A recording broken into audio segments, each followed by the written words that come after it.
In the north, the snake cult reached its greatest power, symbolized by a new god called Kukulkan, the feathered serpent.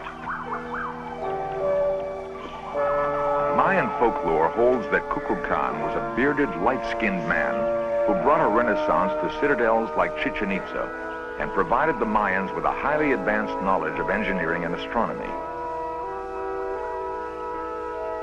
From Chichen Itza's observatory, the Mayan priest, it was said, read the future in the patterns of the stars.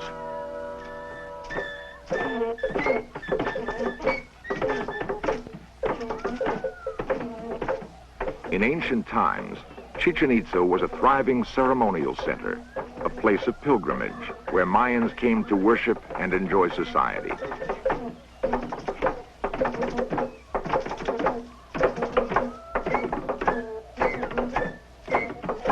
While the priests were careful to attend to their civic responsibilities, they were forever seeking ways to provide spiritual guidance for their subjects. To that end, Kukulkan erected a perfect calendar temple. A pyramid with 364 steps leading up to the temple, which represents the 365th day of the tropical year. Legend has it that Kukulkan understood the power of the snake. He thus translated this power and energy into a recurring architectural phenomenon. Twice a year, on the spring and fall equinox at precisely 5 p.m., the sun reveals a serpent slithering down the temple's balustrade, dramatically announcing the end of one seasonal cycle and the beginning of another.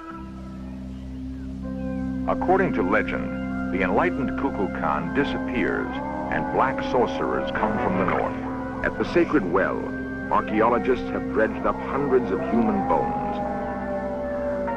The Mayans believed that only the most perfect children were pure enough for the gods.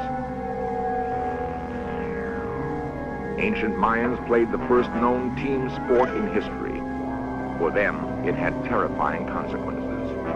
It was played by priests on a huge ball court linked astronomically to a map of the heavens. Without using hands or feet, the object was to send a rubber ball through a small ring set high on the wall. Winning was so rare that victors were rewarded with all the spectators' possessions. Losing meant that the players were put to death.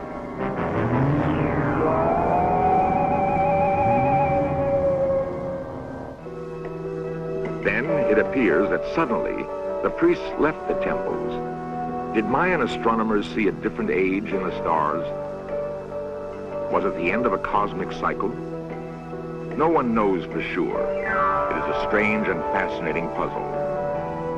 The answer may be found in an incredible drama played out in an obscure place by men who served a different god.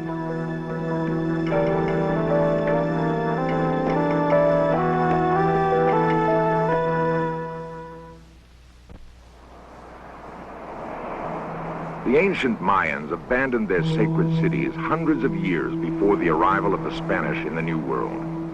When the Spaniards came, they were awed by the architectural triumph of Mayan cities and at the same time mystified by the radically different people who had built them.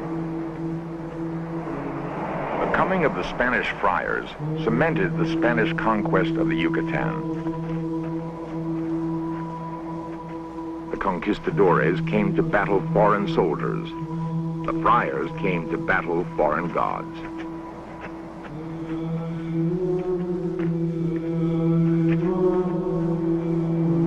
Gathering up all the Mayan archives, all the chronicles of this ancient wisdom, the friars came together at Mani. Alarista laments the occasion. The Mayan books were burnt during the conquest by the religious zeal of the Christians led by Bishop Landa. This is a terrible catastrophe given the fact that the Mayas constitute the oldest civilization in the world. It's interesting to note that that religious zeal, that antagonism against Mayan knowledge was sourced in the Mayan use of the snake. The Christians associated the snake with the devil. And seeing that the Mayas had the snake in every single one of their sculptures, in every single one of their halls, in their clothing, in their jewelry, they concluded that these people were children of the devil, and that any information or knowledge associated with these people was obviously the knowledge of the devil that had to be destroyed.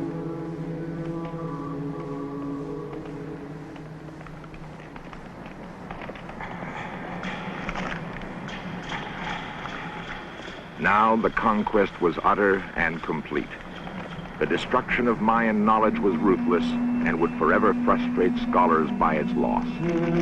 If there was ever a key to the mysterious hieroglyphic writing, it is gone, and we are left to speculate about the strange disappearance of this remarkable civilization.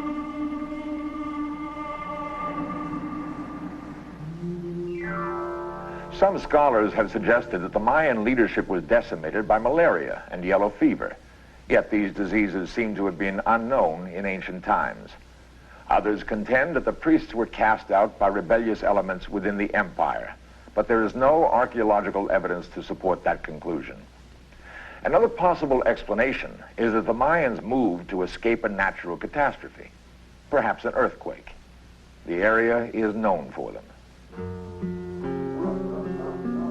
Guatemala City sits on a 40-million-year-old fault. On February 4th, 1976, at 3:04 a.m., the earth shook with such a violence that it resulted in one of the worst disasters to ever hit the Western Hemisphere. 90 times stronger than the quake that leveled Managua, Nicaragua in 1972, it was felt along a 2,000-mile strip of Central America, right through the heart of the ancient Mayan world. The quake fractured the land, reducing a great city to rubble. It destroyed 20% of all buildings and left more than 1 million homeless.